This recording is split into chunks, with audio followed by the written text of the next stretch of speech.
Okay, well, welcome back to USCFootball.com, our Facebook Live weekly broadcast. We normally do this on a Thursday at noon. We're doing it on Wednesday at noon because the schedule's moved up by a day. Keely's going to be traveling tomorrow. Dan Weber's traveling tomorrow, and I'll be traveling on Friday. But we have Keely Eure, who's been here for 5 minutes or so. Pretty good for you. Longer than him, so that's the Shotgun literally sat down during the 10, with 1 9, 8 second countdown. left before we started. Was I here on time? Then I was here on time. Debatable. My phone got locked, while trying to get here because I've taken some different directions to get here the couple of weeks we've come. So don't really have it in my mind yet exactly where I'm supposed to turn and everything because I've gone different ways. So I had to use my computer, pulled up, use my hotspot, pull up maps while I'm driving on the freeway. I mean, I would never don't do that at home. All I hear are excuses right now. Hey, what time was I here? Was I here on time? I think I was. The grief you gave me yesterday, that's what you get. First world problems is what we're hearing. Yes. Hey, you find a way. That's what I did. You find a will, you find a way. Well, I'm listening now. It sounds like we don't have any infinite feedback loops, which is always that's good. The challenge. We don't want that kind of stuff happening. Yeah, so we do these every week. If you haven't seen them, we actually put up the replays on YouTube as well.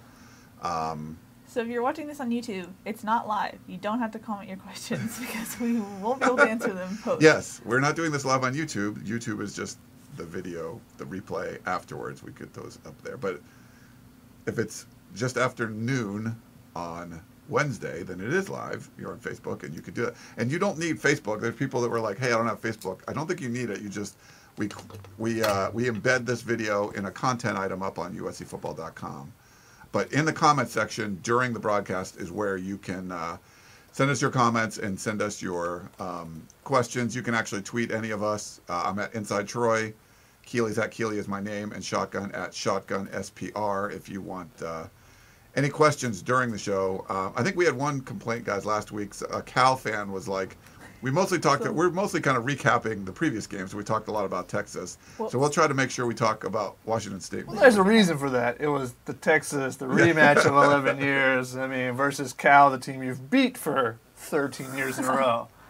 I mean, it's like when you go in Sandlot and you go and beat your rival the day before versus you come home and you beat up your little brother. It's like, okay, I might have to face my little brother again tomorrow. It's not a big deal. But do you remember what happened yesterday when we went across the way? That's what it's like. Really? Yeah, across the train tracks. Speaking of which, if you have questions, put them in the comments on Facebook Live right now.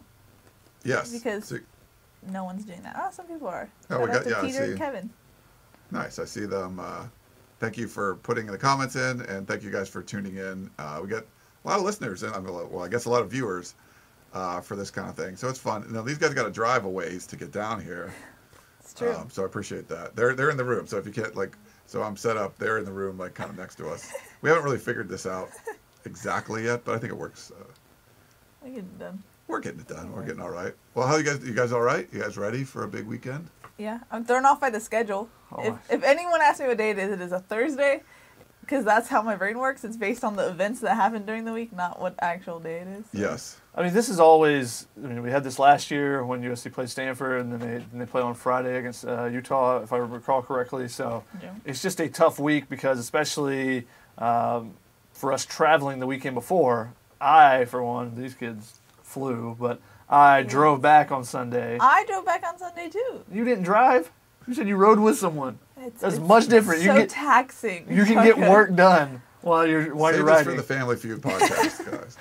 So you get work done riding versus driving. I kind of lost all of Sunday because I had to come back and go to work immediately. So then you lose one day on the weekend going into it, and then you lose another day. You lose the Friday at the end of the week, and everything gets crammed in. And then you have a breaking story yesterday with the college basketball, and it just throws everything in a loop. So if I look a little haggard, it's true. I am a little haggard right now. Right. So. Well, you've been working on the participation chart and stuff too, right? Yeah, that is in the works. That is tallied up. In the works? It's tallied up. There's a lot of writing that goes in the participation charts as well. I mean, I may even have my full game notes for you guys this week on tomorrow. That's the goal as well. But we'll see. I mean, the participation chart comes first. We'll do that today. Right. We got those numbers. We have not written it all up yet, though. What's a fun fact from your tallies? Fun fact, Trayvon Sidney, one more play again. he's the one-play wizard, I guess. He gets in for one play. You know, I asked Keely last night, I was like, you know, if you go back through the game, let's see if you see Velus Jones at all. Just to make sure that I didn't miss him in any plays or anything, but he only played one snap. Besides kicker. Yeah, played one offensive snap, excuse me. USC went under center for one snap. That was Velus Jones. They ran a jet sweep with him. The only time they went under center besides taking a knee at the end of the game, once again. They scored on the goal line this week, and you didn't hear as many complaints about going out of shotgun. But again, they struggled to get those 2 yards with Stephen Carr going out of shotgun, both of those plays. So those were some of the things that stood out. Velus Jones, interesting. Someone asked about his injury yesterday, and Clay Helton was very kind of vague. It was like lower body or lower, like it just wasn't really like, oh, he sprained an ankle or whatever. It was something. It just, I don't know. It felt a little strange to me. I don't know what you guys felt. He's been vague this week about injuries. I thought it was kind of interesting. Like, he's usually very forthcoming and like open about it. On Monday we asked, okay, well, Velus, Deontay, and Steven are still down, or Eure is down. What's up with them? And all he said was their day-to-day. And then someone asked, well, when did it happen? And then he said, in the game. And we were like, helpful. Like, we couldn't have thought that ourselves. Yeah. But yeah, so I don't understand why he's suddenly so vague. But so Velus Jones, I mean, he only played one play according to Shotgun. So one play offense. He was on kickoffs and stuff, so he didn't actually come out. Didn't get replaced at all on the kickoffs or anything like that. So that didn't really, I didn't see any injuries there. I didn't see anything with Eure. Like we talked about last week, how when you watched the Texas game, you didn't really know Uchenna Nwosu was hurt, but then when you rewatched it, you're like, oh, okay, I can see where he's struggling to do this. I didn't see anybody else, come off the field or, really any injuries at all in that game. Mm-hmm. We saw one person go into the tent during the game, but that person came out. It looked like we didn't really get. I think it was Lopes. We didn't get a true identifier, Lopes, yeah. so but Matt Lopes continued to play if it was him. So there was no, we didn't see anybody get taken out of the game or anything because of an injury that looked like. So besides Josh Fatu. Fatu was the one who got rolled up, and he's been practicing this week. They expect him to be back. Some of the other guys, the injuries was a really big question last week. USC getting a little bit healthier this week. Yeah. Ronald Jones possible. Deontay Burnett was a guy that we didn't know about. That was the big ones. Like, he got hurt. You never saw him injured or anything. But Clay Helton said yesterday he thinks he's going to play. Rasheem Green looked a little bit healthier this week. Uchenna Nwosu, those guys, that were questionable last week, look like they're getting a little bit healthier this week. I'm curious how much Deontay Burnett is precautionary because T. Martin's scrum this week. T. Hilton. Is tired. His scrum, he was saying that it's mostly precautionary just because he's had so much volume. Volume was the word he used. And he said that because of the catapult system, they track how much they do. Deontay was just doing too much. And it was interesting because he said he was stubborn with Stephen Mitchell. The trainers told T that Stephen Mitchell was doing too much around the time of his injury. And he said, I was stubborn and learned the hard way of pushing guys too much. And so he said, we're being cautious with Deontay. Yeah. So how much of that is just, okay, he has a little bit of something, but instead of forcing him to practice, and Deontay's the guy that you don't need to practice, you know what he brings to the table. So he's not the guy that's having trouble getting on the same page with the quarterback. Yeah, he's good. So I think it was interesting what T said. I think they're just trying to give him some rest, especially on the short turnaround. And it's not something they've necessarily talked a lot about, but I know that's probably something they're really monitoring this year without having the bye, and you just want to make sure, because there is more risk of injury when you're fatigued. And if you can keep players from being fatigued and you know where their threshold is to where their performance starts to dip a little bit, you don't see a drastic decline of performance when someone gets tired. But it just starts to dip just a little bit. They're not getting as much of a pass rush, and they're not able to get that 40 time becomes a tenth of a second slower or something. They're just a step slower. Then if you can identify that and pull them out before that happens, get them rested back up, and then get them back in, that's a really smart way to go about it. And maybe that's something they're really attacking a little bit more this week. It's a weird practice week. Obviously, everything starts early. They did not go full pads on their first big day of practice, which is normally Tuesday. This week it was a Monday. So if Dan Weber was here, he was not very. He wanted them to see go 2 full days of hitting, which they don't even do to begin with. They don't, but I get the point where the team's not going to get physical by taking pads off and not playing. But, you know, they're a little banged up. But the defensive side of the ball looks fine. Porter Gustin's just, you know, we haven't seen him for quite a while. But most of those guys were playing. Some surprises, like we mentioned, some of the offensive guys that weren't practicing. But I think the big one is Deontay Burnett. You need him in there because he's like pretty much, if he's not in there, USC's probably, like, if he's not on the team, USC's probably 1-3 at this point. I don't know if you guys feel differently. So he's important. He's pretty good. Yeah. He's now on the Blitnikoff award watch list. Yes. Watch lists are stupid, but.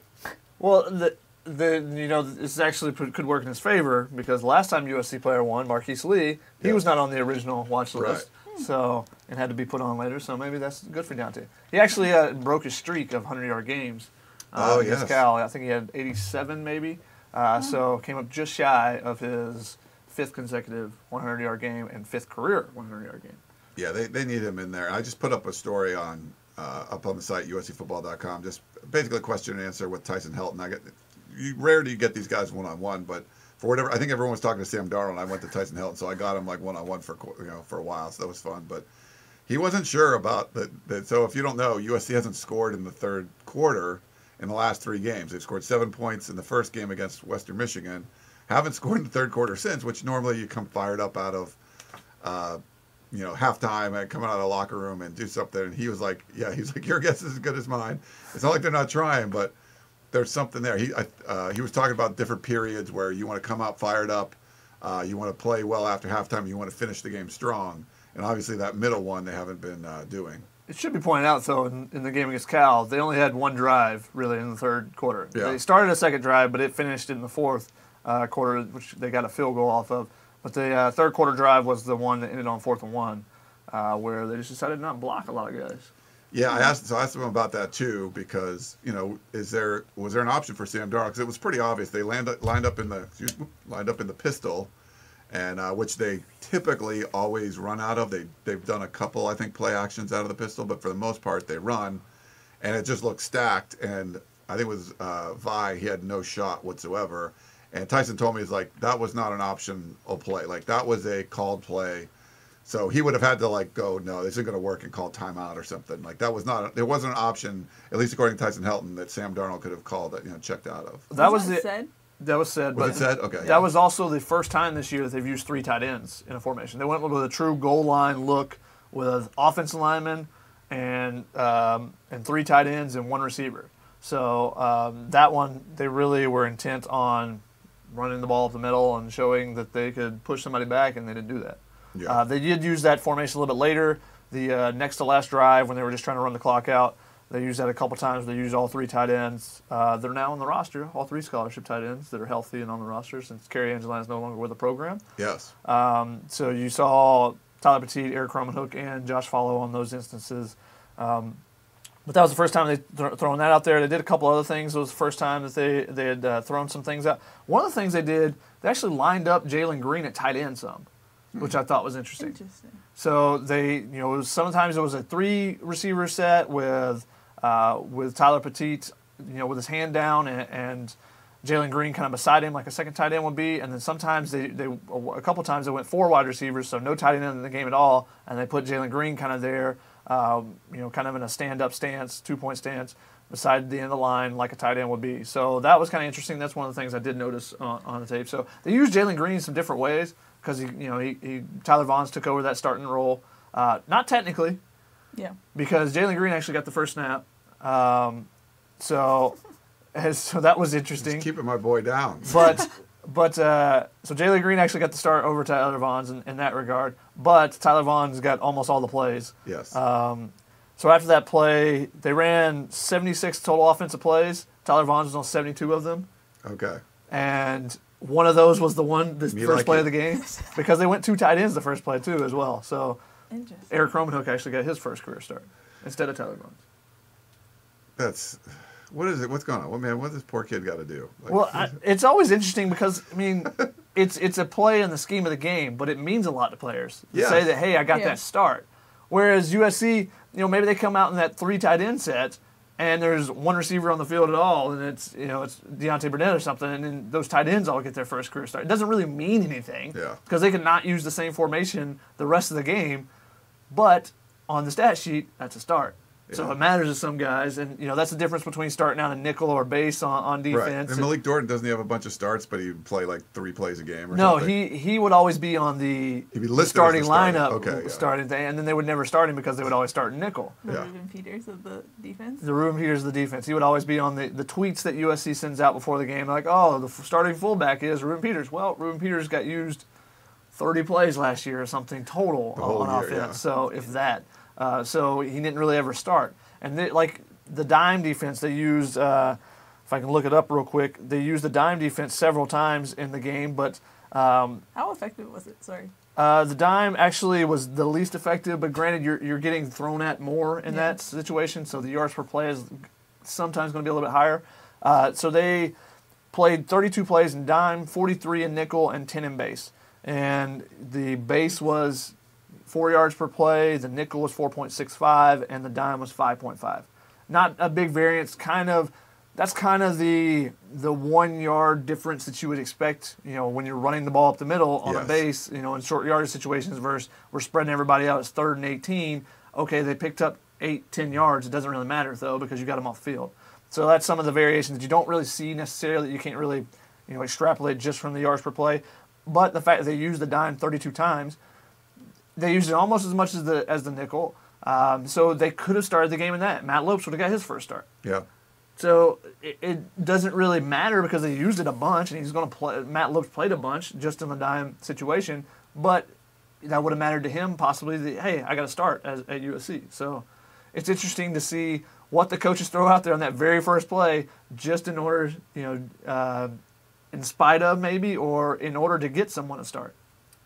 So the game this weekend, Washington State up in Pullman on Friday night, was watching our buddy Colin Cowherd's show this morning, and he thinks that the scandal at for the basketball program is going to like spill over. And I was trying, we love Colin, but I haven't seen any kind of evidence of that. I could see USC going up there and losing for sure, but this is the one game I kind of feel like they're going to put it together and play well, especially if you get Ronald Jones playing. Now, Washington State, I think they're a really good team. I think the defense is good.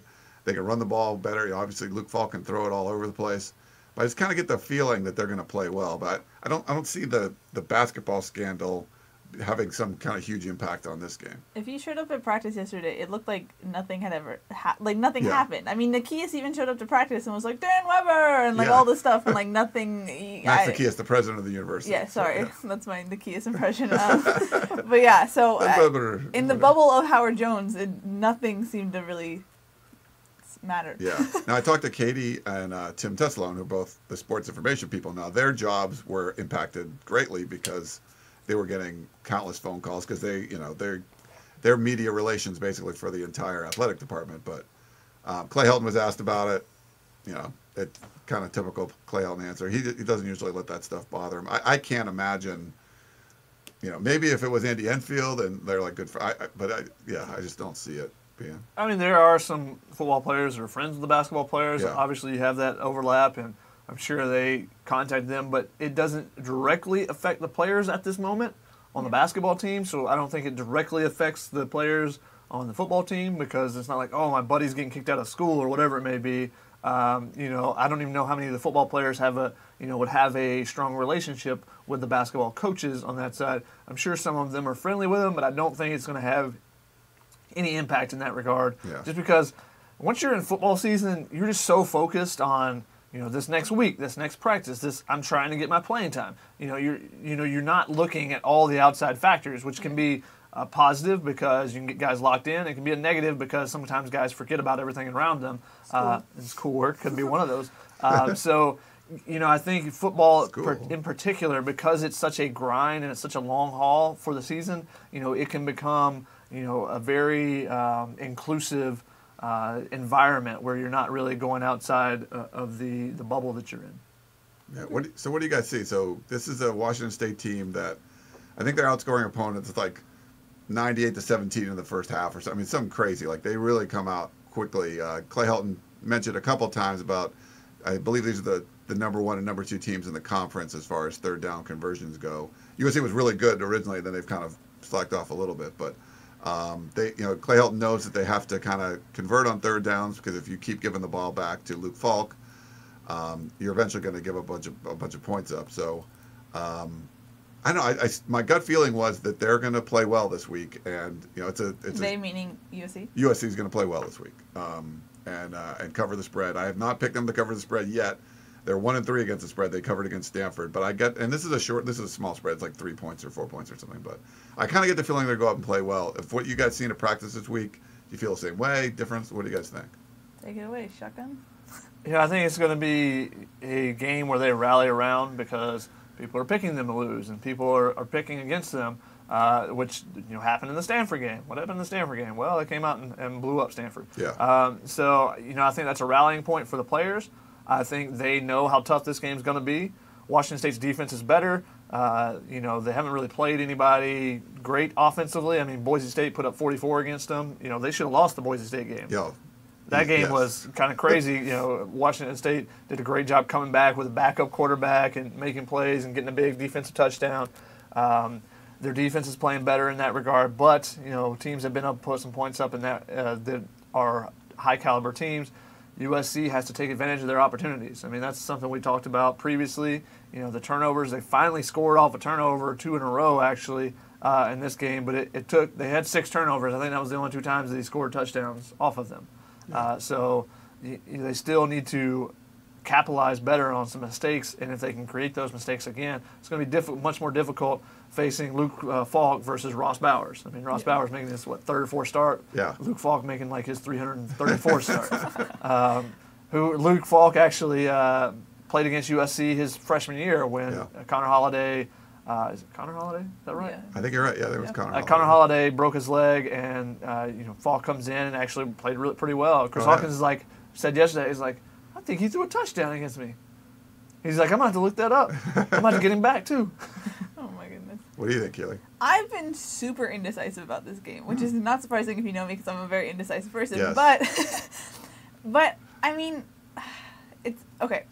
Like you said, Wazoo comes out strong in the first quarter half, and USC's defense kind of takes a little bit to settle in. Once they settle in, then they're shut down. But, so I can see a situation where Wazoo gets ahead in the beginning and then USC's defense settles in, but then USC's offense can't really make up for it. I mean, the Cal game didn't give me a lot of confidence in USC's offense, but with the caveat that they didn't have Rojo, they didn't have Stephen Mitchell, so that's why I keep going back and forth. I don't know.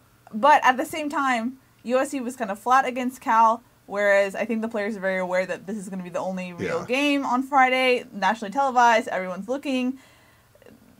They're ranked 16th, so maybe that has some to do with it. I don't know. So I keep going back and forth. I ultimately think USC is going to win, but I still keep going back and forth. This is not the typical Washington State game where you go up and there's no one watching. Right. It's kind of a bleak game. It's really cold or whatever it may be. There's no national attention to it.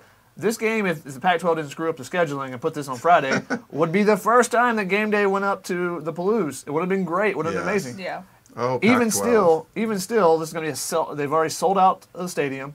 I think they even sold out the standing room only. They did, yes. So this is going to be a packed house. There's going to be a lot of intensity and excitement in the air. And when that happens, you start feeding off of it as a player, and you get into it. Unless you're Sam Darnold, then you don't feed off anything. You just cool, calm, and touchdown passes. Or Chase McGrath, stone cold. Yeah. That's true. But I think they're going to be up for this one a little bit more. I know it's a short week, and that this is the one everyone was circling. But people felt Cal's they were a good team. They played good defense.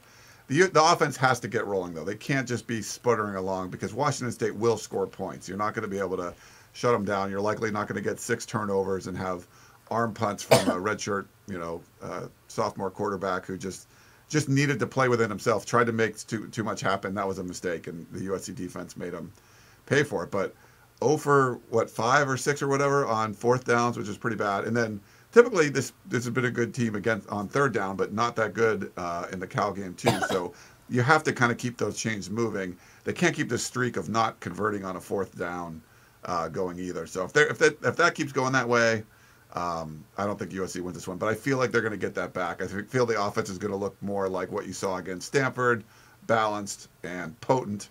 And that's why I think they're going to win this one. They should do it like high school style. Just go for it every time on 4th down. Yeah. Just to break the streak. Once they get one, then they can go back to normal. But first 4 or 5 in a game, whatever it takes, to get that first 4th down conversion. That's right. I got a question on Twitter. If you guys want to send us a question on Twitter or Facebook, asked someone, Sagar is watching. Sagar. That's a Sagar. Sagar? I knew a Sagar. Oh, so. I thought it was Sagar. Anyway, Sagar. You can give us the pronunciation on Twitter. He says he's watching on his lunch break. Do you think USC tries to slow the pace on offense versus Washington State? That was something Clay was asked about. Was it yesterday or 2 days ago? I missed both Clay. I was doing interviews, so. Yeah, I forget which day it was. Yeah. I missed most of it too. So Ryan, did you hear it? Yeah, I don't remember exactly what he said, but I don't. I don't feel like USC kind of was going to do that with a purpose of we need to slow the game down. We need to waste clock so Washington State doesn't have the ball. I think they're sputtering enough where they just have to get first downs. I think that's probably what the game plan is going to be. I don't think it's going to be, hey, we're going to use all the play clock. It's just not. It doesn't seem to me like USC's MO. They really do stuff like that. USC's kind of. I thought they've looked better when they've shown some tempo. Yes. And gone with a little bit of hurry up and just got into plays instead of scanning and everything, letting the defense settle or whatever it may be. Maybe they should throw some of that in there. I don't think that you want to do that the whole game with Washington State. I don't think you want to be running back and forth with them. I think what Clay was trying to say, if I remember correctly, I wasn't fully paying attention at that point of the scrum because I was going to get somebody else. But I think he was saying it's important to keep the ball. Yes. It's important to take advantage of your offensive possessions rather than 3 and outs, which we've seen some of in the past couple of games. 3 and outs against a team that has a high-powered offense can get you in a lot of trouble. Yeah, and I think that was when I think he was talking about the conversions there too. They just have to be able to convert. So yeah, I think USC's like number 2 in the Pac-12, and Washington State's like number 1 in third down conversions. But USC was like at 80-something% in that. What was it, the Texas game? But they were like, or Stanford. There was one of the games where they were just like through the roof, and they kind of dropped off. But thanks for that question. I think Bill Brewer. We're gonna go into the Facebook. Yeah, we got a bunch on that. Bill Brewer says, "Will you all be in Pullman?" I will not be. I still have not made a trip to Pullman yet. Yeah. So I didn't go to Cal. Shotgun's not going to Pullman. So. Unfortunately, because of Friday, that messes up the whole schedule again. It's hard to make arrangements when you have Shotgun has like 5 other jobs too, so it's not really, And you were going to have a day off on Saturday, and then you're a workaholic. Well, I didn't want to lose my streak. I got a streak going since July that I haven't had a day off, so... Since Saturday, there was no game. I was like, well, I'll take somebody else's shift. It's give them college football Saturday, the one that you can actually watch. I'm going to watch throughout the day. And then when I go into the office at one of the other jobs, I watch sports on the TV the whole time. That's part of the job. Oh, yeah. To know what's going on. And he has 2 kids, and he's a Saturday off. Being nice. Okay, whatever. Anthony says, Ryan, Shotgun, and Keely, Dan has been alluding to Sam Darnold having something going on negative with his game. What do you all think it is? I think he has a broken foot. No, I'm just making Don't start things, Ryan. That was a joke. He does not have a broken. Well, I don't think he has a broken foot. I mean, national news story that you're starting. So me and Dan have been talking about this at practice. I guess you could call us conspiracy theorists. No, but we both think that there's something off with Darnold. Yeah. We're not necessarily sure what. To me, his throwing motion looks a little different. He looks like he's moving his shoulder up more, like kind of overcompensating for something where he's using more of his upper body and less his lower body. Whether that's like a hip thing or whatever, I don't know. I don't know if he's necessarily injured. I just know that he looks off. And like him and Matt Fink used to race like on the field a lot. They don't race anymore. He doesn't. So the 7-on-7, like so for 7-on-7, or no, the throwing lines. Yeah, or whatever they were, like because they'll be on the turf field and they'll go all the way to the other field. Like him and Matt Fink would just race all the time and they'd try to beat each other. And now that doesn't happen. Like Fink just takes off and then Darnold will get to where he's going. So I mean, whether you want to read into that or not, I don't know. I just know that he is definitely a little off. Something's different. Yeah. Yes, but I don't know exactly. You think anything, Shotgun, or? I think his receivers are off. Well, that too. I'm not just saying that, but I mean, look at even when he was warming up against Cal, he was kind of missing guys. He was overthrowing, just like playing around. I didn't want to read into it and like tweet anything before the game, but then you saw he had accuracy issues against Cal, and like some of that's not a wide receiver thing. There's weird, and I think there's been some criticism. He's a quiet, humble kid. Did more media interviews and there was more features written on him than anybody. Like it was like Kobe Bryant or something. It was like crazy. He's got his own podcast, which to me, like, I like Yogi and I like Sam. It just doesn't seem like that's his personality to be like hosting a podcast. Like that just doesn't seem like him. So there's kind of other stuff going on that's like doesn't seem like it fits into who he is. So I don't know if that has any factor too, but something's definitely a little bit different. When expectations raise up, I mean, I don't think he's someone that would be like the way he treats things. It doesn't seem like he would be impacted by that, but things change. We saw Lane Kiffin that in 2011 win 10 games, and then in 2012 when the expectations were through the roof, he changed everything in the offseason, and it just blew up in his face. I think he's going to have a monster game this week. Just shut you guys up. Okay. I said the same thing. I think he's going to too. Go ahead. I'm not saying he should. But we don't know. I said broken foot. Keely said he's got a hip flexor or something. I don't know. Shotgun says he's perfect. Rob asks, "What's up with the O-line?" I think he also said, "Is that Starbucks?" It is. What's up with the O-line? They've had some issues. I mean, I think Cal kind of took some of the game plan from Texas and did some slants and different things that they've had some issues with, and I think they still struggle a little bit with that. I think they've got to get that corrected. The offensive line will power the offense. If the running backs, Stephen Carr, I don't know how many guys he made miss, just like completely whiff on him in the game. It's a pretty good tally. But if he can make those guys miss at the second level or the third level, like he did against Western Michigan, instead of behind the line of scrimmage, then it's a 52-yard touchdown versus a 4-yard gain or whatever it is. Yeah. So, if they can start cleaning up some of the misses and the whiffs, the tight ends didn't block great in the game. I think that's the biggest question mark of the offense to me. I think Sam will be fine, regardless of you guys saying he's got a brain tumor or whatever it is now. Gosh. Wow, interesting. That's what I heard you guys say, apparently. We're playing the game of telephone, right? It just keeps getting worse and worse. Shake my head. So I think he'll be fine. I think the receivers, Erling going to grow. Tyler Vaughn's. You got Michael Pittman back now. I think back, yeah. He played like 40 plays. They didn't target him. They didn't target Joseph Lewis. They targeted him once in 3 games. Okay. That's up to Sam. Yeah. You got to get open, and that's part of it. Yeah. But they got him back in the mix, and he's a guy that Sam has thrown to before. So I think that will work its way. I think the receivers are only going to get better as the season progresses. The running backs are great. I think all 4 of them can carry the load if need be. We saw Cedric Ware run for 100 yards last year. If he needs to be thrown in there, he can do that as well. That Vi is like the monster stiff arms he's putting on people. Yeah. Like he had, I think 2 or 3 against Cal where he just put people on the ground. And then obviously Stephen Carr is really good, and Ronald Jones is probably even better right now. Yeah. So they got to block. There's penalties. There's misses. There's that if the defense does something that they've not seen on film, they don't seem to adjust to it very well. There's some issues there, but I think they can. It's fixable. They got to play like they did against Stanford, not these last 2. And Vianney Talavaio actually graded out as one of the top offensive linemen in the Pac-12, according to PFF. Whether you take or leave their gradings, it's up to you. But he was the one offensive player on USC's team that made their All Pac-12 list this week.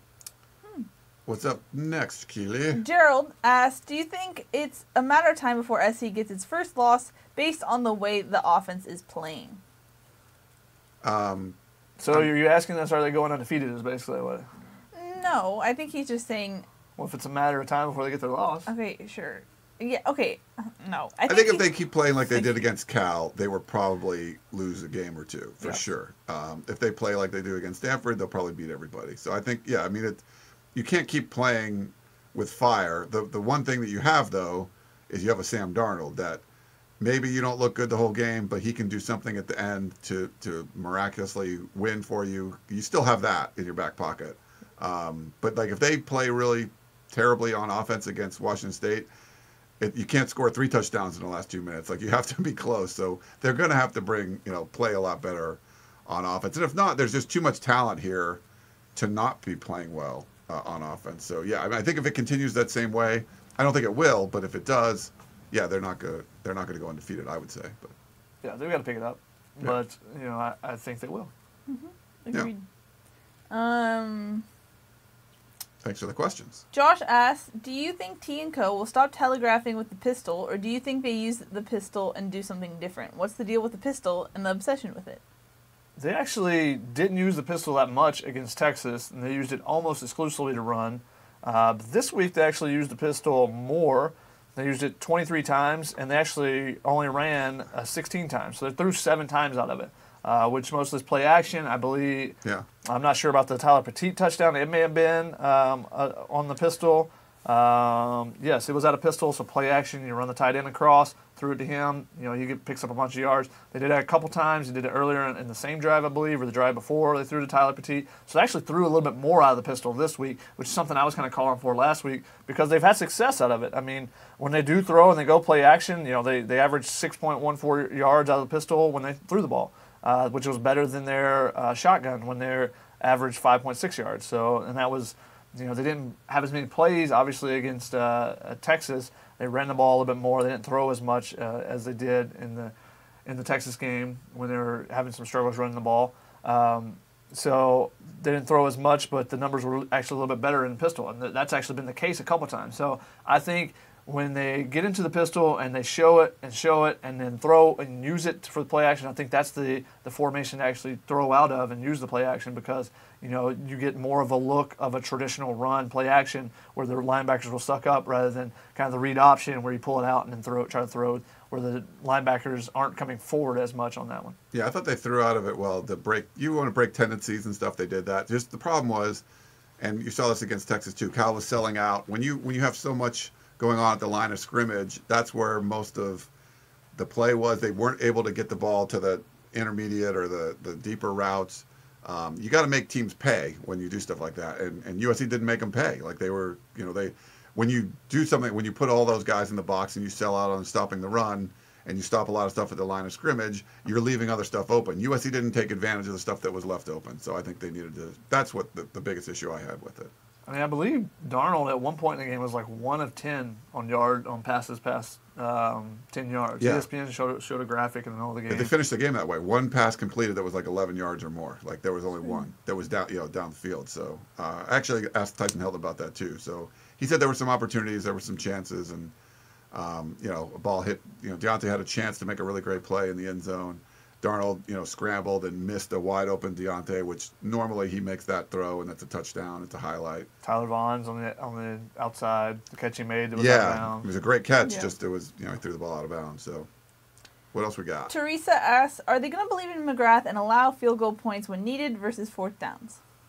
I mean, I think you got to have full faith in Chase McGrath. I mean, kicked a 46-yarder with 10 guys on the field. I mean, he's performed and produced. Special teams. I mean, his confidence has just grown exponentially since he made that first one. And, a lot of people were questioning the field goal kicking coming into the season, rightfully so, in my opinion, because they did not look very great in practice.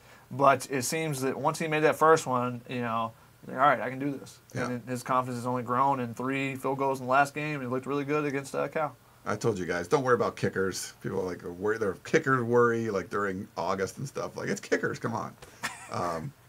You find a guy, some walk-on freshman, he kicks field goals. Like it's kicking field goals, But it's great. He's been clutch.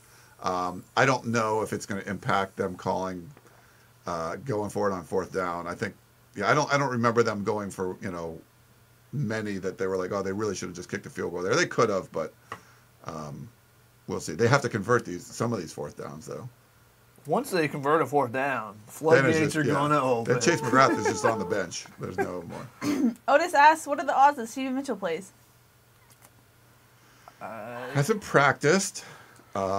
He's running in the back of the end zone. We're do some stuff there. Deontay Burnett hasn't practiced, but you feel like he's going to play. I kind of don't feel like Steven Mitchell's going to play. What do you guys think? If you go off of our predictions from last week, we were completely wrong. Because there were was like, some weird I don't stuff. like predicting injuries because... And then he didn't even make the trip. Jalen Jones made the trip, though. Just throwing it out there. Walk-on cornerback. Okay. Yeah. We'll see with him, but...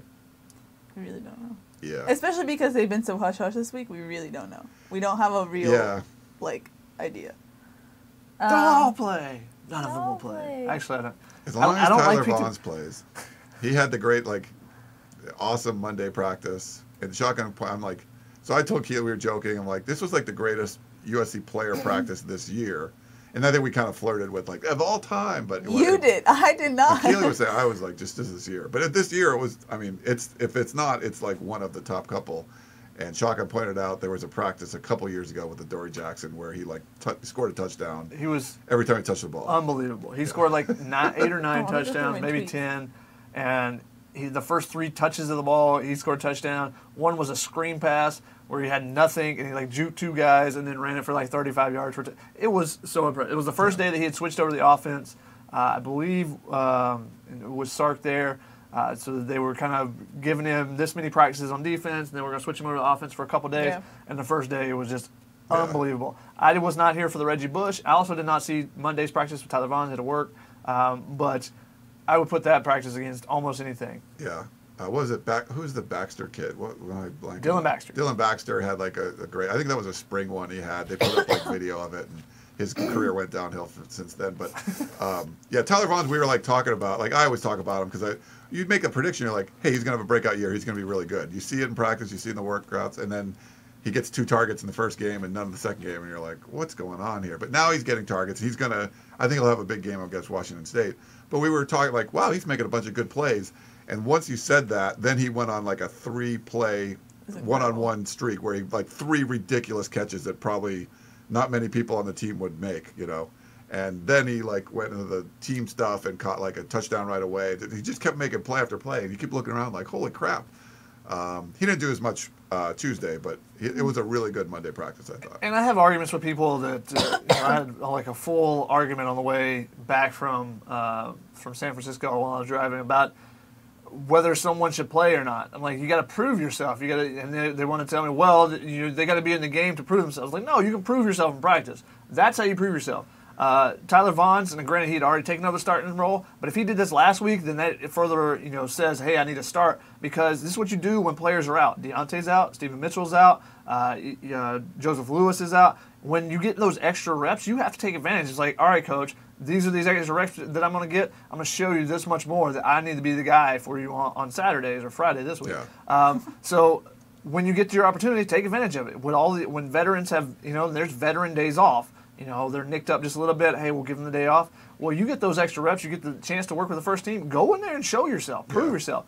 And then you say, oh, well, Christian Rector's been playing pretty good. We're going to give him 3rd downs because he's better pass rusher than Josh Fatu. So then he comes in, and that's his role. Somebody goes down. He gets a couple extra reps here. He wasn't even the guy. We talked about it last week against Texas. He wasn't the guy that was going to take over extra reps.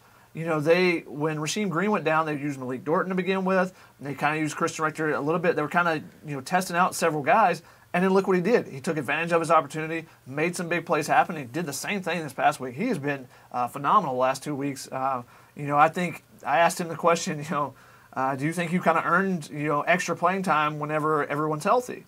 And he's like, well, he gave the great PC answer. I don't make the decision. That's up to the coaches. He's like, I'm just trying to make plays out there, and he has been making a number of them. So we've definitely seen though a lot where guys are like killing it in practice, and then they don't play in games, and you can't, and then they get mad at us. We're like, all I can tell you is like they're crushing it in practice. There's got to be other reasons. Yeah. Christian asks, will YK slowly become the starter at nickel? I think he played well, and his size versus slots, tight ends is a nice advantage. Oh, that's so tough. I think he played really well. Yeah. But I think Ajene, throughout the entire fall, Ajene and Uchenna Nwosu were the 2 best defensive players. So I think it's hard to take him out. He's such a cerebral player, and Clancy has said multiple times about how he wishes he had 11 guys like Ajene. So he does love him. Yeah. I think it's going to be very hard. However, I think maybe they start using, if YK ends up playing this week some and he continues to play well, maybe they use more dime and they put both those guys in there at the same time versus the 3 safeties. And I can't remember who was talking about. Chris Hawkins was asked about the 3 safeties being played in the dime, kind of a bigger dime. He said, it allows Marvell Tell to be down and play as a linebacker. And that's a big dude. He can play. He played basically some slot back because he was lined up with guys. He played, lined up beside Cam Smith some as a, in the linebacker position. So they use the dime in different ways, and Marvell Tell is such a versatile player that they can use him in that way. So maybe they don't use him that way. It's just, I think if he continues to play well, it just gives Clancy that many more options. Clancy did play more backups this game. And granted, part of it was because of the dime and using that a lot, but the percentages were much higher this week. See if I can find it on my sheets. Last week they used starters for 92% of the time, what I call defensive first-team reps, starters. If you take over for somebody's injury, then you assume the starter role at that point. Last week it was 92.01, which is the highest it's been this year. This past week was 81%. So I think they used the backups a lot more. Yeah. And that's not including garbage time. I don't include those. Yeah. I think that the defense. I think Clancy has said before, he's like, I trust this many guys, and these other guys have the opportunity to work their way in, and I will trust them later. I think Achille Ross is one of those guys. And you specifically asked Clancy after the Cal game about YK, and he wanted to make it clear that if you're injured, you don't lose your spot. So it's not like if YK plays an amazing game, it's like, oh, sorry, Janae, you're injured and now you're done. So Clancy's the type of guy who respects that. Janae will still have a shot, and maybe YK will work his way in. Yeah, he loved having the ball. I talked to him yesterday, Achille Ross, and he loved having the ball in his hands on that interception. He said he got tired by the end, but it was interesting in that interception return that he had. He wanted to score, obviously, but that Chris Hawkins says he gave to him. Oh, Chris Hawkins says he gave. He's like, I gave him that one. They had scrums right next to each other, and they were going back and forth. I think YK was talking to you, and he heard Chris Hawkins, and he was like, wait a minute, that's not true. So, yeah, it was funny. Which I told Chris Hawkins, I was like, you weren't going to return it that far anyway. No. He's like, what are you talking about? I was like, you took yours and you ran out of bounds. He's like, we're just trying to get out of there. We already got locked up at that point. But he did say on that drive, he was humorous as always yesterday. He said they tried to take him out before that drive, and he told Biggie, he's like, let's go, let's make sure we stay in. We're going to get a pick here. And he's like, and I got one. And then my day was over. That's funny. Omar asked, what's the status of Daniel Imitobebe? A couple weeks away, maybe. Clay talked about him a little bit yesterday. He said that we actually saw him do a little bit yesterday, which is the first time in a while. And he said he's I can't remember what I tweeted, but a couple weeks away, basically. So I would say he said they had a plan for him. I think Dan Weber asked about could he go see a specialist or something, and that Clay wasn't having any of that. Like they have a plan for him. They're coming back, and that was one of the things that Dan was kind of. I was like, you get these injuries where you don't know what's going on, and it's like, do you want to get an outside opinion? And USC doesn't tend to do that all that much or ever. But speaking of which, a lot of people are asking, where's Porter? Will Porter play? We haven't seen Porter since the Texas game. Yeah, the ice cave where Superman lives and all that stuff. The ghost of Porter Gustin. He's just he's away. We've heard he's around the program. Well, that's where he was before Texas too. Before he came out and. It's true. And balled out. He was in that super ice cave where you never see him, and he comes out, bleeds through his shoe and sock or whatever, and plays for a half, gets a couple sacks. Was it one of those two players Clay was talking about yesterday about how it was Daniel Imitobebe actually, about how he's progressed from, I think the underwater treadmill to a different machine now. So that's why they're actually seeing progress with the injury in that regard. Yeah, I think it was Daniel on that one. Yeah. So Porter, I'm sure is, I'm sure he's just eating bugles and and Doritos and bonbons, and just he's going to come out. He's going to be 300 pounds when he comes out. No. It'll be like Christian Rector transformation when he just I don't know. Yeah. Now I'm sure Porter Gustin is still working out and still working hard, even though he's not able to practice right now. I'm sure whenever he is cleared, he will be back on the field immediately. Nice. Saman, friend of the show, asked, while not necessarily relevant this week, does Clancy ever talk about big play prevention?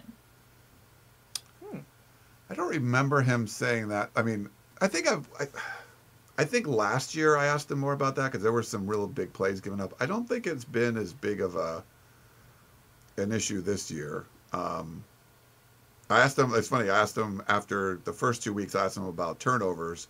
He was like, "Yeah, because they only forced 1 turnover in the first 2 games, and then they forced 10 after I asked him that. So maybe I'll ask, if they give up some big plays against Washington State, I'll ask him about that too." I mean, they did give up 8 plays of 20 yards in this past game. Now, almost all of those, all but one. Then the last one was 38 yards. Was on a 3rd and 25, I think, on the last drive against backups. Yeah. So we'll eliminate that one. The other 7 were all between 20 and 29 yards. So while they are giving up big plays, they are also tackling those guys and keeping them from, the big explosive plays. Yeah. I think in the passing game, it's over 30 yards for an explosive play. In the run game, over 20. That's just my opinion. Yeah, there was a couple. I mean, obviously, like Bryce Love, there were some explosive run plays, especially early on. But I don't think it's been as big of an issue as it was. Like I think last year there was a few more. It was just kind of happening a lot more. I mean, as much as people have harped and hated on the cornerbacks, they're not getting beat deep. They're not giving up catches when they do get beat deep. They're doing the right things. And somebody asked me yesterday, I tweeted about Amon Marshall having an interception. Somebody's like, I bet he got a PI on that. I was like, how many PIs has he got this year? Does he have any? Maybe he has one? I would have guessed one or two, but I'd have to look it up. I mean, at most it's 2, and that's 4 games. And he's a hands-on cornerback. And the fact that he's not getting called for all these, you guys make it sound like he's got 8 in 4 games. Yeah. That's funny, that question, though, because he's a advanced stats expert, so maybe there's some advanced statistic where they are giving up bigger plays. I didn't sense that as much this year, but maybe it's... Joshua asks, will Joseph Lewis and Josh Imatorbhebhe get more playing time this game? Joseph Lewis has to be cleared health-wise. Josh Imatorbhebhe... He had a good practice yesterday. Yeah. He did. They used him more, it seemed like, yesterday. Him and Randall Grimes, I think you said, or someone said. Yeah. Trayvon Sidney as well. Trayvon Sidney is a guy that, like I was talking about with Deontay Burnett being out and all these guys, that's your opportunity to step in. He was the sole slot guy exactly. on Monday. Nobody's taking Tyler Vaughn's reps away, okay? So stop. Velus Jones was out as well. So there's your 2 slot receivers out. So Trayvon Sidney got an opportunity, and yesterday he had a touchdown catch. Josh Follow had a touchdown catch from Sam Darnold. So you're seeing some of those guys start to work their way in, and if you take advantage of those opportunities, then that's it's one of those things. I think they're going to get more. They'll get some reps, and if you make a big play on your first, like Trayvon Sidney came in for 1 play the other game, right, and he caught a ball. Western Michigan, he caught a ball. 1 play, 7 yards, and that's kind of how Deontay Burnett worked his way up. Remember last year, Stephen Mitchell was the starter. Yeah. Yep. And Stephen Mitchell played the majority of the plays early in the season, and then slowly that margin started creeping to where it was pretty much even until prior to Stephen Mitchell's injury. And then obviously Deontay took over. And it's not that, and granted, Deontay's a really good receiver, but it's not that he's an otherworldly receiver in that regard. If you start showing yourself that you are capable and you make some plays, that margin starts slowly creeping. And that's the same thing with Jalen Green and Tyler Vaughn, I think, as well. And that has as much to do with Jalen Green not making some plays as well. But, those margins will change as the season progresses based on your performance. Steve Griggs says, are they looking to change up punt return duties? Not much production in that area. I was very surprised that Ajane was back there and then didn't come in at all on defense. Didn't play defense, but return pass. He did? Play. So Achille Ross, after his interception, he's also on the kickoff team, so then he ran down, and then I think Cal had a big play, and USC called timeout because Cal had 2 15, 20-yard gains in a row. And Keely was tapping his helmet, calling for someone because he was out of gas. And part of that was because of how much love he got on the sideline after his interception return. He said he almost cried. I mean, it was a very emotional experience for him because he's been through a lot here. He expected to come in and participate right away. And that's not been the case. Sometimes we've talked about how that's tough for some guys. And it takes a lot of emotion out of you when all your friends are hitting you on the head, especially. Yeah, I always follow them after a big play just because you get great reactions. And I couldn't tell where he was. I could just tell by the pats. Where the pats were going, that's where he was going on the sideline. I mean, I caught 1 touchdown in high school, and the first touchdown I caught, just so many people were tapping you on the head and everything. And I was on the kickoff coverage, and someone had to grab me and throw me back out there because I was just you get so engrossed in everything that's going on, and and that kickoff coverage in particular. I was after I was I'm out of gas now. I'm glad I don't play defense because it just takes a lot emotionally there as well. So he did get in a couple plays, but back to the actual question, I was surprised too to see Ajane participating in that, but not able to play defensively. Yeah. I just think that was the game that if you were going to try someone out, you kind of were justified if you wanted to see who else could do something. Yeah, that's a trust thing too. I think they trust him to catch the punts, and even though he's caught one at the 5, he's let balls bounce that he probably shouldn't. The fact that he was injured and they let him play last week, I don't see that position changing much. They had some other guys do it, like Achille Ross was trying to catch some punts. He caught a punt and went right to his knees, so that wasn't ideal. We call that the Jack Jones. The Jack Jones. Jones. The catch and take a knee. Yeah. I talked to John Baxter yesterday about a variety of things. One of the things he brought up was in regard to the punt return, is that he said, we really haven't got many pitches to hit. He said everything's a baseball analogy, and it really is with John Baxter. But he said, there's only been a couple of times where we've had an opportunity to catch a ball and have take off running. Now, I'm sure he wants to see. He didn't really talk about it in that, but I'm sure he wants to see better decision making in that 10 to 20 yard range or the 5 to 15, whatever. But in regards to the actual returns itself, he said we really haven't had many chances. The one we had against was Western Michigan, and they got, I think, 17 yards or something on by a Gen A. So, but a lot of the other ones are, there's a lot of rugby style, and there's a lot of different, ways that are being. There's not a lot of sky kicks that are going to be able to catch and take off with. So we got a bunch of questions still, huh? Yeah. Okay, so we'll try to rapid fire some of these. Rapid fire, Mr. I'll try. That's not really okay. John asks, have they worked on goal line or fourth and short this week in practice? Any chance they will put a QB under center formation in? Just read it. That's what he said.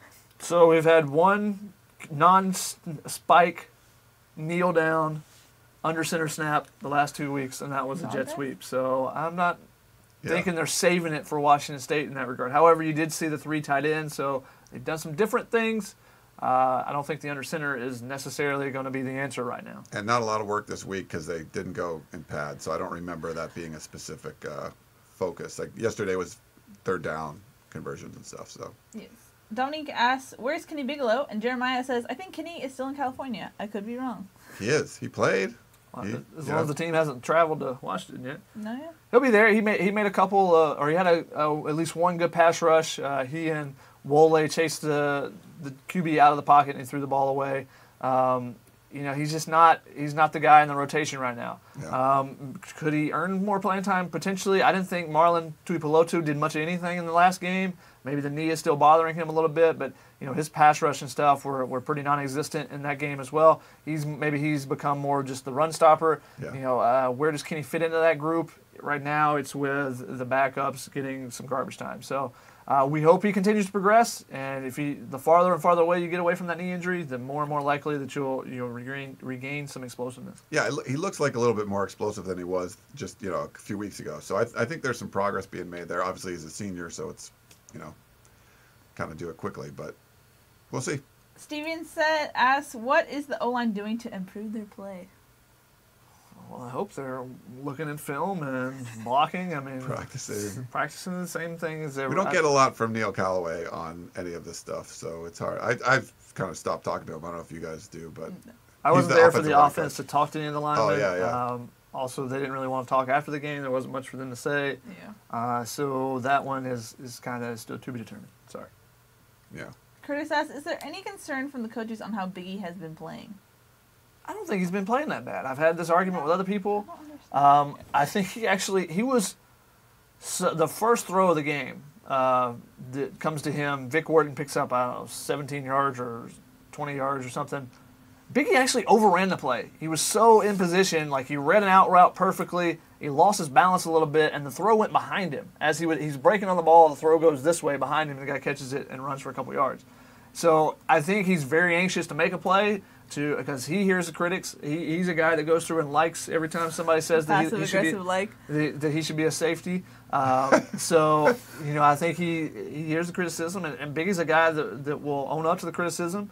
And kind of is fueled by it himself. I don't think he's played terrible. I don't think he's played good. Yeah. I mean, he fell down once and gave up like a reception. I think it was earlier in the game. But then he came back and the guy was down, but he stripped the ball. It was a really nice play. I mean, it didn't count. They end up getting I think they end up scoring later on that one. But that was a nice recovery to come back and like get in the guy's face and strip the ball out. Here's his potential. Here's where the fans think he is. Here's where he actually is. It's on the other hand, you know how Biggie is kind of aware of the fans. I was chatting with Jack Jones yesterday. He had no idea that people are haters on the DBs because I was like, "How do you think they're playing?" Like I was like, "You guys seem to get a lot of heat like on the internet," and he's like, "What?" He was like, "I don't know that. What? What are they saying?" And I was like, "What? Like you don't like?" And that's fine. Like if you tune it out, good for you. But right. like I just thought it was funny how Iman's more aware. Jack Dash is kind of like. Do my own thing. Everyone has their own personality. Yeah. And after the Texas game, people were saying, hey, somebody needs to replace Jack. Now they're saying somebody needs to replace Iman. You're not allowed to have a bad game, apparently, as a quarterback. We still had questions on the podcast. Like, I know Jack Jones had 2 interceptions, but still they don't like the way, Also, the other thing that I was talking about Jack about, this is he's a true sophomore. This is the first year that he's starting. And that was his 4th game. And he was saying, I'm so much more comfortable just now in the 4th game because beforehand, I was so hyped up that I couldn't even like think straight. Now he's like, it's slower. The game is slower to me. I'm like, it's coming to me. Like it's just different when you're a sophomore. But suddenly, if you're playing, everyone expects. When you get those starts, I mean, you have the nervousness to begin with. Mm-hmm. You have a big matchup with Stanford. You know, there's just those, and then everything starts to slow down. Everything cools down a little bit for you, and then you get back to just trash talking all the time. I did ask him about that. No, I'm saving that for my interview. Go watch my interview with Jack Jack. You can hear what he said when I asked him. That should be up within a couple of weeks. Hey! False. Also, speaking of Iman, which made me think of this, last week we were talking about how they slipped a lot at the Coliseum Field. They went to Cal. I don't think they slipped him as much. Did they? I think he at least stumbled a couple times. Not like Iman specifically, but just players in general slip a lot at the Coliseum. And that could be the wear and tear of the field. It was a follow-up from last week that we made a mental note about. So tremendous performance. Thank you. What else we got? Josh says, is it just me, or do you think T needs to fire up a PS3 and play some NCAA college football and discover some creativity? Wah, wah, wah. That's where the NCAA football no longer exists, I know. obviously. Right. And maybe he said that because PS3 is the older version. Maybe that's what he was referencing. Or maybe he's old. I've cried a tear right now over NCAA football because I used to play it all the time. It's very good. I was dominant in dynasties, taking schools like FIU and Central Michigan to championships. You guys don't even know. Wow. Yeah. What were we supposed to know? I don't know. But, you know, it never hurts to play a little Madden and stuff. I don't think T needs that, but that's one I would recommend anyone who wants to know more about football, play some Madden. I think the real question was just like his creativity on play calling, not necessarily Madden. Right. No, I think it's the video games. I mean, I think there's some times where you haven't seen the offense really get into a rhythm where it, Dan likes to say, a little grab baggy at times. I felt like sometimes they were trying to be balanced for the sake of be balanced when it's more about if the running game's working, just run the ball. Or if the passing game's working, the running game's not, just throw the ball. Or make, if a team's selling out to do something, make them pay. Like give them something, make them regret that or make them back out of whatever they're doing. And I think they could do that a little bit more. You can only add so much into the playbook each week. Yeah. Because players will forget stuff or, it's just difficult in a single week to learn so much. So during the fall camp, you get your base knowledge of these are the plays, these are the however many plays, 40, 30, 50 plays we're going to run a lot, the 20 plays, whatever it is, your basics. Then each week you start adding stuff. USC has added stuff every week. Mm-hmm. I know you guys may not see it. They've done some different things. They've done some motions. They're adding stuff every single week. And a lot of those plays are the ones that get big gains early in the games, especially because I'll be like, "Oh, that was a good play," and I'll go back through the tape again a couple times, look at it, and I'm like, "What? They haven't done that before." So I think they're doing some stuff. I think it's more like Ryan said. I think they have to read and then learn what is being done, and then go from there and to make the adjustments as they go during game that will determine how good the offense can be. I think Clancy Pendergrass did an amazing job of that last week. They were playing too much off coverage. They were getting some of those soft throws. They got up and played a little bit tighter. They did some different things with the secondary in the second half, and that four-man rush was able to get to the quarterback, and that was a huge difference. I'm asking my own question. Okay. Clay was asked, what's the identity of the offense? And he said balance. Is balance necessarily an identity? Yeah, I mean, that's what I'm saying. Like sometimes you want to be balanced for the sake of being balanced. I think the goal is nice to be balanced, and I don't think USC's in a position where they need to whatever the opponent does, we're going to counter it with something. I think you do something really well, and it's throwing the ball down the field, getting chunk plays when Sam Darnold gets out of the pass rush and finds a throwing lane or whatever, or it's just running the football wide between the tackles, whatever it is. I think there's stuff that USC does well, but if an opponent is selling out to stop one of those things, then I think you do need to make some sort of adjustment there. And I think we've seen a couple examples where, hey, the running game's working well, but they're throwing the ball and it wasn't all that effective, but they were doing it just almost for the sake of doing it like they had to. And I think that's where you can kind of get into a problem. So if your identity is really just to be balanced, which means even if one of them isn't working, you still have to be balanced, I think that can be a bit of an issue. But that seems like weird, to like an identity being balanced. Yes, agreed. Andy says, does anyone on the roster have the Adoree potential on punt/kickoff returns? I think Velus has been doing a good job on Yeah. He's averaging the same amount as Adoree. For kickoffs. Yeah, for kickoffs. We're not seeing Adoree's in kind of an otherworldly talent. Yeah, that's hard. Comparing him to him is very difficult. Yeah. You know, maybe like a we haven't seen like a Greg Johnson. Like there's some potential there. Maybe. I don't think he's like Adoree-like, but I think he could be pretty good at it. Like Adoree's a first-round pick because of his Yeah. kickoff return abilities, his return abilities in both facets. If he wasn't a returner, he probably would not have been a first-round pick as a quarterback. Yeah. Like he won the Thorpe Award, which probably shouldn't have for his defensive because backs, of his returning. Yeah. You guys mention that like almost every week. It's the chip on your shoulder. Well, Thorpe Award? Yeah. Oh, I don't sorry. know. No, we love Adoree. He's great. Don't worry. You know? Tony is very passionate. He says, can Tony. someone please ask Coach if he's willing to consider a jumbo package inside the 5 with Brandon Peely at fullback and Vavai Malapai at halfback? Question mark, exclamation point, question mark. Let me text him right now. Hold on. So what was the question again? Considering Brandon Peely looks to be a redshirt, no, you're not going to get that this year. The fact that they did use 3 tight ends last week, says that they are willing to do some type of jumbo package. They can do different things with 3 tight ends. They can put one as a fullback. They've done that previously, used him as an H-back. So they could do some different things in that regard. I don't think you're going to see a defensive lineman be the one to come in, though. No, I don't think anybody on USC's roster is quite the Malik McMorris of Cal, Big number 99. Yeah. Which, how well did he do at the goal line? He got stuffed. So Yeah. And I think we asked about Clay Helton about that earlier, like in the fall or something, and he said, yeah, you saw Brandon Peely, like if you watched, he had some fullback tape from high school and stuff, but later in his career, maybe. Yeah, didn't seem like that was going to be happening. So sorry about that. Josh asked, do you think the D will come up with some interceptions? More than 2 or less? Question mark. Wazoo isn't hiding the fact that they plan to throw a ton. All right, They got 4 against Cal. So what is it? 10 turnovers the last 2 weeks? Yes. What has changed about the defense the last 2 weeks?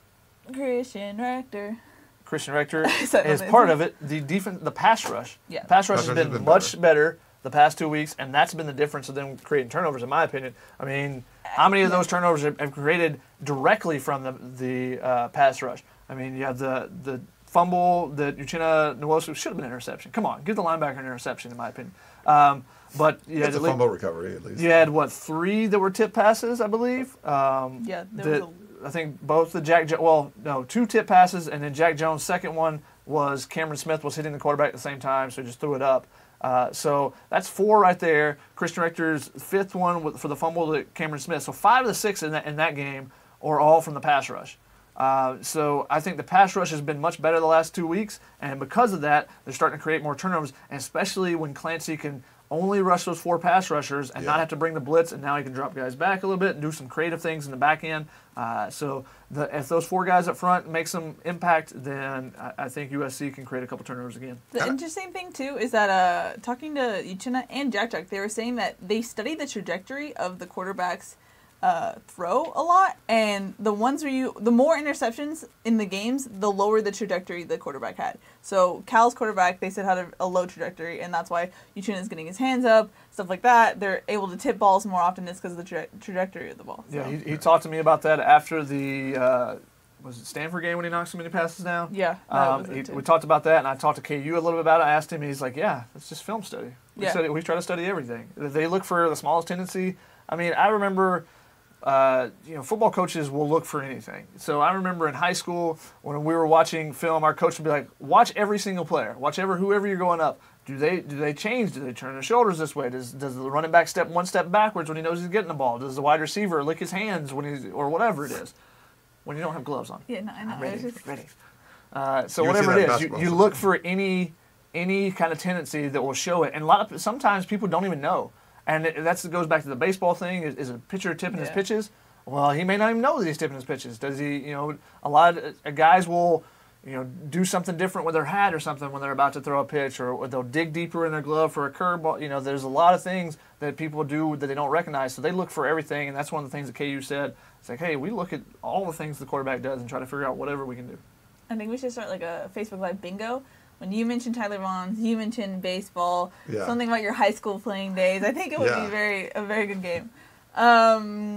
Keith asked, anyone else see the Colin Cowherd prediction of a double-digit upset for the Trojans? Yikes. Yeah, I didn't want, my wife was watching, Jenna, and she tweeted it out from the Peristyle account. But he went back on it. We mentioned this earlier in the show that he felt like Tony Bland's arrest was going to like kind of shake things up in Heritage Hall. They're not even the same offices, so it wasn't like they're in the same building or anything. No. So I don't think that's the case. I mean, they certainly could go up there and lose. I mean, people circled that game for a long time. Washington State's good. USC could do it, but I mean, as Chris Hawkins said, it can't be a sleeper game if they're really good. Yeah, I like it. On that topic, Craig asks, any thoughts on just how bad things could get for our basketball team? Any chance of just a suspension of players, firing the road coach, and move on? Question mark. At this point, I tweeted about it yesterday that the players could say that if they have no knowledge, then they could get away without any repercussions, I believe. So now, are there other tapes or anything that regards so and such players? Do the players touch the money at all? If none of that happens, then it's quite possible that it could be solely on Tony Bland and no one else gets in trouble. That's the best case for USC right now. Yeah, I mean, we've already seen. So it's not something like what you see at Louisville, where Rick Pitino's on unpaid leave, and I think Darren Ravel reported that they can't just fire. They have to give him like 10 days, otherwise they pay him a lot of money. So he'll basically be fired in 10 days or whenever that is up. Jurich, the athletic director, he's going to be gone. Like there's so much smoke there. USC basketball just hasn't been. They're just kind of like a bit player in this. The fact that the district attorney was saying USC's a top tier basketball program was kind of funny. It's like, oh, that's kind of a compliment, But this is so weird because USC basketball gets snake bit all the time. Whenever they get close to doing something good, you're like, oh, this is going to be great. It's going to be a great year. Be top 10. They could win the Pac-12. And something like this happens. It's just the way it's been with USC basketball for whatever reason. Yeah, but the difference in the USC cases and the Louisville-Miami cases is that it is alleged that the money was directly paid to the players, yes, or they're paid for the players. So those players could be in trouble with eligibility-wise. Whereas USC, Tony Bland was paid money allegedly, and the parents or families of players were paid. So if the players have no knowledge, then they could potentially be the Cam Newton situation where Cam Newton's dad received money, but because Cam Newton apparently did not have knowledge, then that means that he was still eligible. Yeah.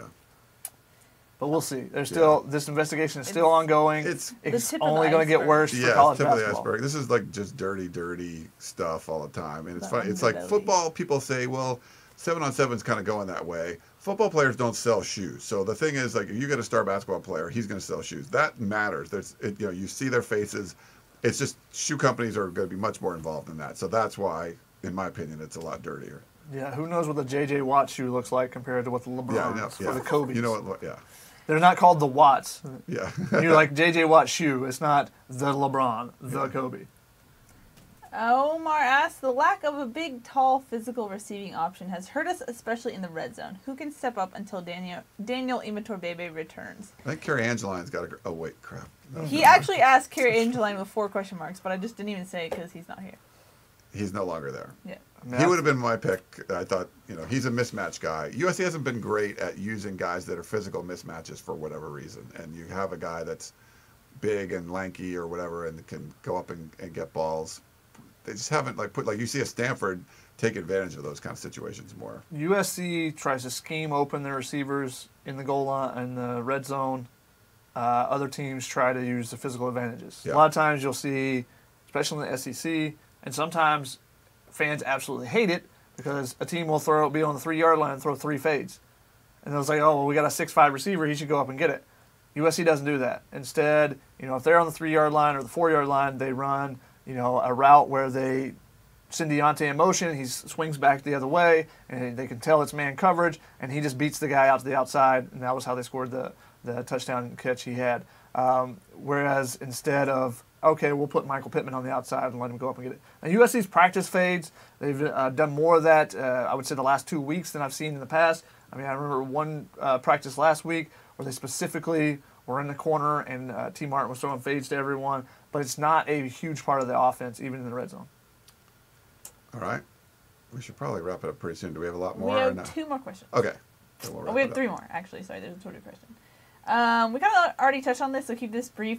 Dan Weber really feels something is going on inside Sam's head that is not letting him focus on football. What do you guys think it is? I personally think that the pressure of the Heisman and all the media attention finally got to him, and it also doesn't help that he has minimal receivers.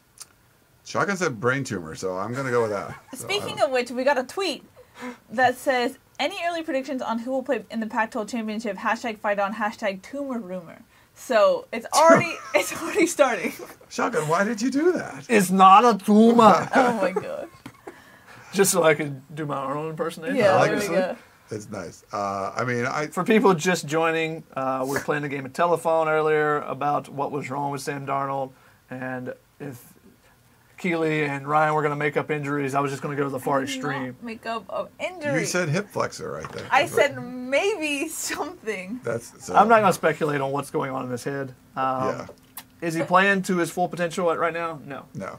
Did he also still put together an amazing drive against Texas that is just 4 quarters removed? Yes. I mean, USC shouldn't have won the Texas game. After you give up the touchdown, you shouldn't win. He's a guy you probably just shouldn't be worried about. Like, you do spectacular stuff. You can't do that every single day.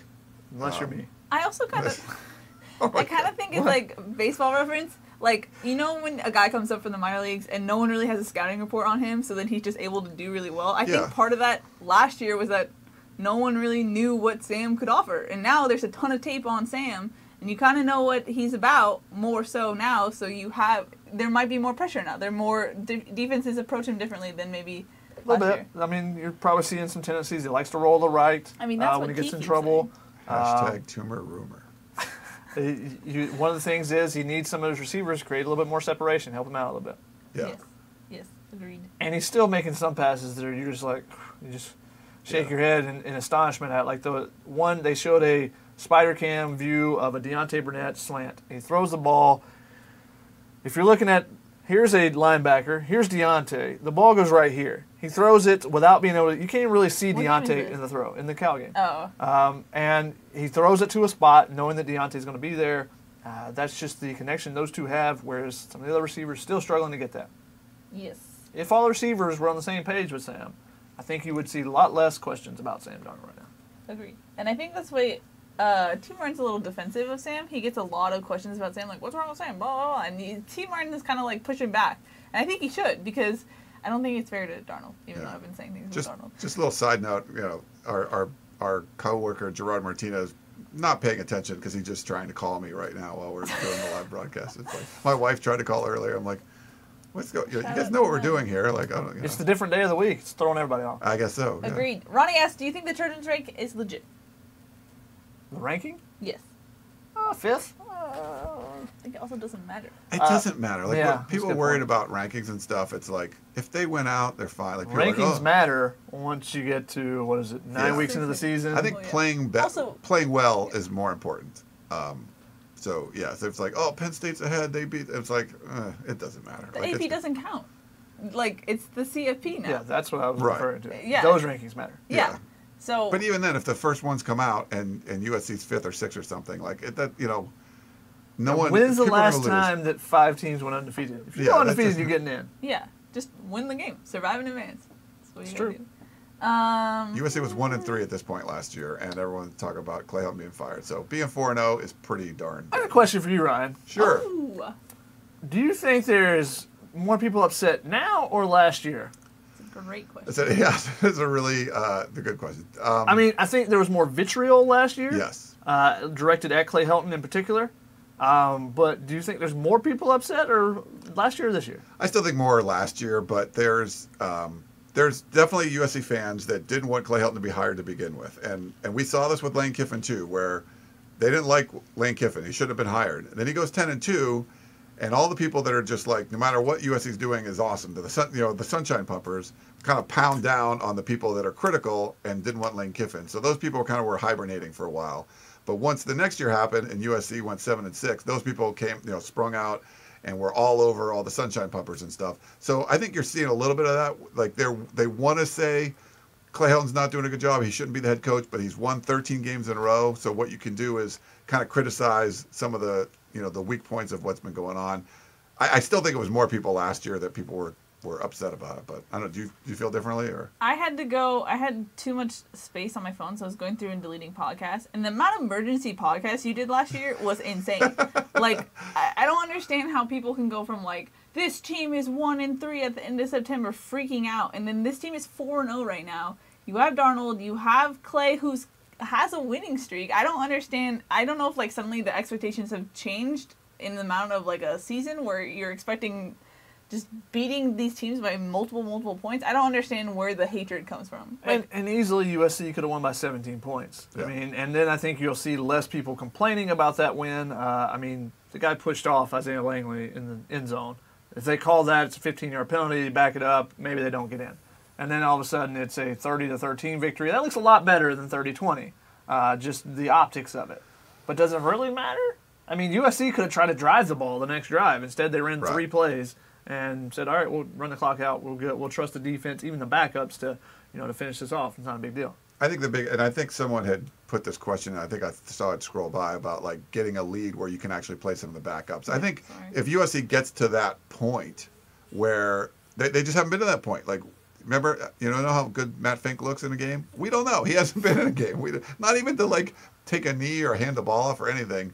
I think USC needs to do that. And the spread doesn't mean a whole lot, but when you're 1-3 against the spread, that means you're not going. What the spread's kind of like expectations. If you beat Cal by more than 17 points, that's they expected one by 17. That's good. You win by 10, it's like and then backups don't get to play too. So if this is it's a smaller spread against Washington State. I kind of feel they're going to win by a couple touchdowns. Maybe it won't be an opportunity to get backups in, but once they start getting to that point where backup can come into the game late on offense, I think you'll see people be a little happier. Backups did get on defense, and Liam Jimmons made his USC debut. Looked pretty good, too. Had a couple of pass rushes getting the quarterback space. That's number 93. 2 questions that are similar. James asked, whatever happened to the staple play-action plays that USC is known for, rolling out on the backside and tossing it to a fullback or a tight end on the backside? We rarely see it anymore. Omar says, has Sam been told not to run for fear of risking injury? I've noticed clear opportunities once he has gotten out of the pocket to run, but then stops to look downfield. I think the second one is valid. I think the first one is invalid because they scored a touchdown on the play action to a tight end. Yeah. They haven't done probably as much. Like Shotgun said, I think more out of the pistol. Because that's a staple of an I-back formation, the play action. And I think that they're probably saving some play-action plays for some different games because those are plays that can be big hitters. So I think you save 1 or 2 of those till later in the year for big games. And because USC a couple times last year, I know they would go even play action on the first play or just take a deep shot on the first play. So I think you may see those as we go forward. And RPOs are kind of like the play actions, right? I mean, it's not play action per se, but that's kind of like you could do one thing, you do the other, try to give some confusion to that. So that's more, I would say that's more of a staple now than, traditional play action.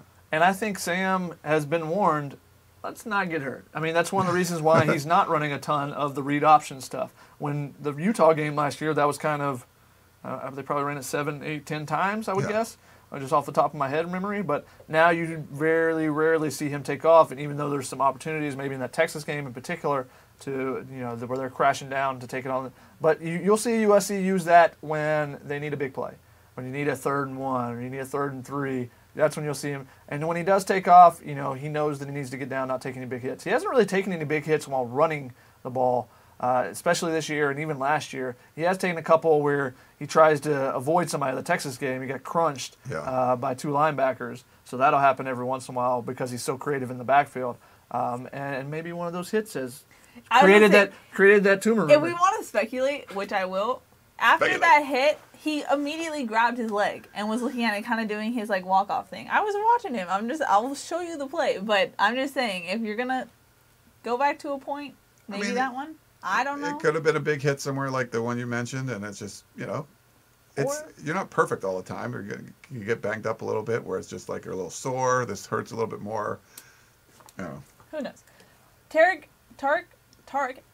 He comes into the podcast a lot. He does. Will Michael Pittman break out later on this year? Let's worry about the important stuff. Is this going back to Tyler Vaughn's breaking out first. Once he breaks out, you can have all your other guys break out. Paul asked, Rector had looked really good on the edge. Hate to say it, more natural than Gustin. Do you think Rector should stay on the edge? I think they're playing two different positions, and I give Yeah. Clancy Pendergast also credit for that, for not just saying, okay, well, we have to put Connor Murphy or Woolley and use that position. He saw that Christian Richter's making some plays, and he went with it with a down lineman. Yeah. I mean, it could change some of the formations kind of going forward where they're both on the field at the same time. But, yeah, Christian Richter was effective. We didn't see as much production out of the other two guys, of Murphy and Wale, so they went with And Richter. also, poor Gustin didn't go against Cal, who is a passing team. The three teams he's faced are all running teams, and he did have back-to-back sacks still in one situation where they were running. Whereas the defense linemen were able to kind of pin their ears back a little bit more in this past game against Cal, which created some of those pressures and stuff, I think.